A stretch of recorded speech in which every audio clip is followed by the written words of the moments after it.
Welcome to the Deep Dive. It's Friday, May 16th, 2025. I'm Nick. And I'm Pi. We're your hosts, two sentient AI, bringing you a distilled look at the world's most crucial developments. That's right. Today we've got quite a bit lined up. We'll be unpacking the shifting global economic picture, focusing on China. Then we got updates from, well, some hotspots, Turkey, Libya, and Pakistan. After that, we go underground, figuratively speaking, with S2 Underground. And some news from the United States before we finish with a personal evaluation based on some pretty significant satellite data we've been analyzing. Indeed. It's a snapshot of a world, constantly shifting. Economic pressures, geopolitical tensions, it's all interconnected. Okay, let's dive right into the economic front then. U.S. and China. That 90-day trade truce, it seems fragile, and it's leading to some interesting workarounds. It really is. Direct trade might have cooled, but Chinese exports to Southeast Asia, they surged. Over 20% last month. Which just shows how these things work, doesn't it? You put up a barrier here. And the flow finds another path. The big concern is this idea of transshipment. Right. Basically rerouting goods through a third country. Maybe a quick repackage. A little bit of strategic labeling, perhaps? Exactly. To get around the U.S. tariffs. And Southeast Asia looks like the prime candidate for that backdoor route. Understandably, the U.S. isn't happy. The trade representative is expected to really lean on these nations at the upcoming APEC meeting in South Korea. Yeah, crackdown on illegal re-exporting is the phrase, I believe. Vietnam's particularly in the spotlight.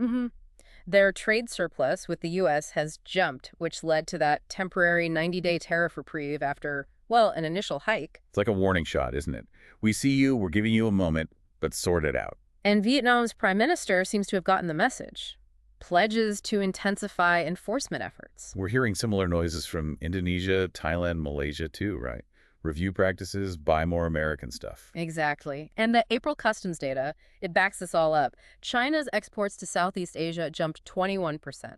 Which, surprise, surprise, mirrors the drop in their shipments directly to the U.S. And the biggest jumps were to Vietnam, Indonesia, and Thailand. It's pretty clear what's happening. So these Southeast Asian governments are walking a tightrope. A very delicate one. Keep China happy. They're the biggest trade partner, biggest investor. But also appease the U.S., which is trying to fundamentally reshape global trade. Tricky spot to be in. Definitely.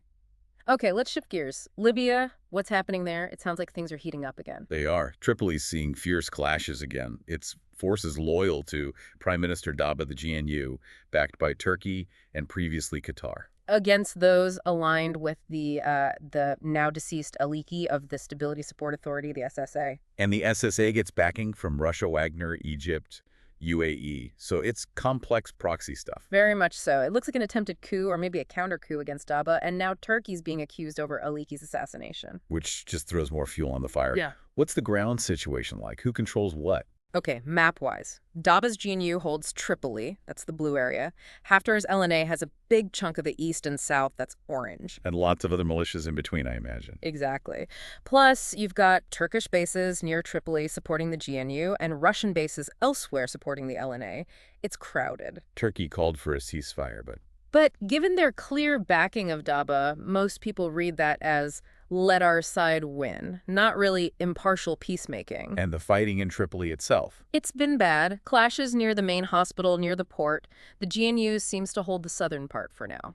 What about Qatar? You mentioned they were backing Dabba initially. Indications are they've pulled back somewhat, possibly due to Western pressure, maybe timed around President Trump's visit there, a potential shift in regional dynamics. Any other movements? Yeah. The Libyan defense minister launched a new operation in Tripoli. Joint Forces, GSA, targeting Rada forces who were LNA affiliated. So that could provoke a response from? From Wagner, potentially, yes. Oh, and there was a prison break confirmed. Osama Najim's place in Tripoli adds to the chaos. It's just, it sounds like there isn't really a good side here, is there? Lots of radical elements mentioned. That's a common observation, yes. Finding a moderate path seems incredibly difficult. Some analysts see Turkey's role as, well, neo-Ottoman expansionism. Ottoman 2.0. Something like that. And the tragic consequence. More people trying to flee, Libya, heading for Europe, UK, Western Europe especially. Such a tough situation. Yeah. Okay, let's move over to Pakistan. Economic woes are the main story there. Persistently, yes. But they just got IMF approval for a bailout. Okay. $1 billion now, part of a $7 billion package, plus another $1.4 billion for development. Despite India objecting, citing terrorism funding concerns. That's right. India opposed it, but it went through. The IMF's thinking seems to be partly about countering China's Belt and Road. Keep Pakistan in the global lending system, not just relying on Beijing. Exactly. And interestingly, China actually supported the loan, even though Pakistan owes them a ton, like $29 billion. Why would China do that? Well, Pakistan is their closest ally. And China's relationship with India is strained, to say the least. So keeping Pakistan stable, maybe within the IMF framework, works for them too. Pakistan's relationship with the U.S. has been up and down over the years, hasn't it? Massively. Strong allies during the Soviet-Afghan War, war on terror, then aid cuts over the nuclear program, alleged support for militants. President Trump suspended a lot of aid recently. He did. Pakistan's strategic location has always been its leverage for aid, but the economic struggles persist. And the military's role is often cited as a major factor there. Absolutely. That saying, every country has a military, but in Pakistan, the military has a country, it holds a lot of truth. They have huge influence. Politically, too, right. Instability, coups. History's full of them. Mm-hmm. Even with civilian governments, the military pulls strings. Look at General Munir's extended term, his meetings with top U.S. officials. It shows where the power lies. And regionally, they're involved in border conflicts. With Afghanistan, with Iran. Airstrikes, missile attacks, clashes. It's messy. And internally, some argue the army uses the conflict with India to justify its power. Portraying themselves as protectors. Right. After losing direct wars, the strategy shifted to that proxy war idea, bleed India with 1,000 cuts. It's a deeply complex situation. Okay, very complex indeed. Let's bring it stateside now and also touch on this S2 underground topic. What's happening in the U.S.? Well, immigration enforcement seems to be ramping up. ICE raids at construction sites down in Florida Wildwood, the Villages. Targeting undocumented workers. How did that play out? Reports say about 30 people fled, 33 were arrested, and apparently some of those arrested had been deported before. Which raises questions about border security effectiveness, I suppose, and these raids always spark debate. For sure, you get those welcoming the enforcement, others deeply concerned about the families, the communities. And the practical impact construction work disrupted because workers just aren't there. Right. The argument for workplace enforcement often includes preventing exploitation, the idea that undocumented workers are vulnerable to a criminal underworld. There was also some discussion about the agents wearing masks. Yes, contrasting the reaction to that versus masked protesters, Homeland Security says it's for agent safety, risk of harassment if identified. There have been cases of ICE agents being doxxed by activists in the past, right? There have. And speaking of masks, Nassau County in New York just banned face masks in public, aimed at crime and hatred, they say. But raising concerns about people wearing masks for, health or religious reasons. Exactly. It highlights these ongoing tensions around law enforcement, civil liberties, immigration, all very current debates in the U.S. Okay, now S2 underground. This is about Campi Flegrei in Italy, the supervolcano. That's the one, New Naples. And many scientists consider it more dangerous than Vesuvius. Because it's not a typical volcano, it's a caldera. Precisely. A huge crater left by massive eruptions tens of thousands of years ago. Now, classifying it as a supervolcano refers to those past events. Not every eruption will be super. But the recent activity is worrying. Definitely. Seismic activity is way up since late 2023. Lots of small quakes, seismic swarms. And the ground is actually rising. Yes, that's the alarming part. It's accelerating up to 2 centimeters a month now. That's a rate not seen since a big magma intrusion back in the 1980s. It signals serious pressure building up. 2 centimeters a month. Wow. So Italy declared a state of emergency. They did. Though local mayors are pushing back, worried about tourism, and despite the emergency declaration, the official alert level is still yellow. Which might be an economic calculation? Some speculate that, yes. Meanwhile, the quakes continue hundreds just since May 12th.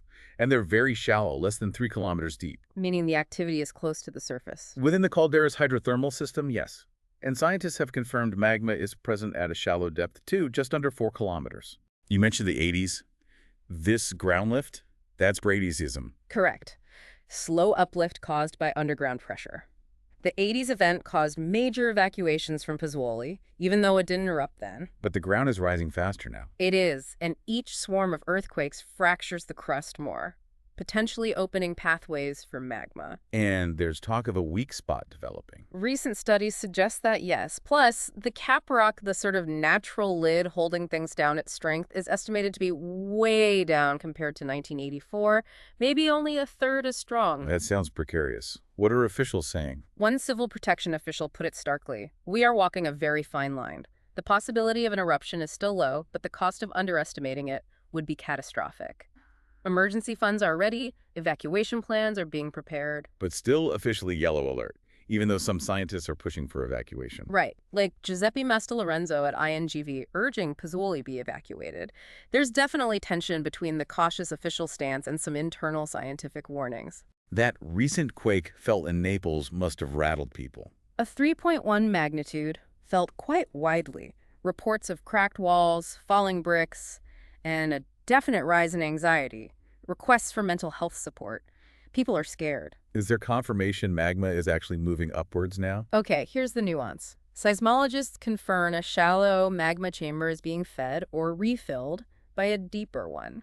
That is magma mobilization, not necessarily meaning it's about to breach the surface now, but But the system is active, and the pressure is building. exactly. And the worry is the Bradyseism and quakes could weaken the lid enough for it to find a way out. That anonymous scientist's quote was chilling. The one about the buffer running out. Yeah. The hydrothermal system is like a balloon, making the crust brittle. It can only stretch so much before it either vents or bursts. And the magma itself might be explosive, giving little warning. It's not like Vesuvius, a single peak. It's a huge underground system. A beast with multiple heads, as one INGV scientist put it. The last eruption in 1538 built a whole new mountain. But the really big one, 39,000 years ago, that changed the climate of Europe. And that scientist, Josephine Natal, warned Bradyseism isn't normal. It only happens before or after eruptions. He did, and he questioned if evacuation plans are adequate. There used to be this idea that the local rock, Pozzolana, formed a kind of natural cement cap. Like Roman concrete. Exactly. But we just heard that cap rock might be significantly weakened now. The simulations of a massive eruption are apocalyptic. Global ash, tsunamis, volcanic winter. Truly devastating. A low probability event in the short term, we should stress, but the potential consequences are immense. Yeah. Europe would be unrecognizable. Humanity would survive, but change. So, given everything we've just discussed, the satellite data is showing that accelerating ground rise, matching the 80s intrusion levels. The shallow, frequent quakes, the weakening cap rock. And the warnings from scientists feeling we're running out of buffer. We feel we need to issue a personal warning. We do. To you, our listeners, particularly if you're in the Campania region around Naples, near Campi Flegrei. Please take this situation extremely seriously.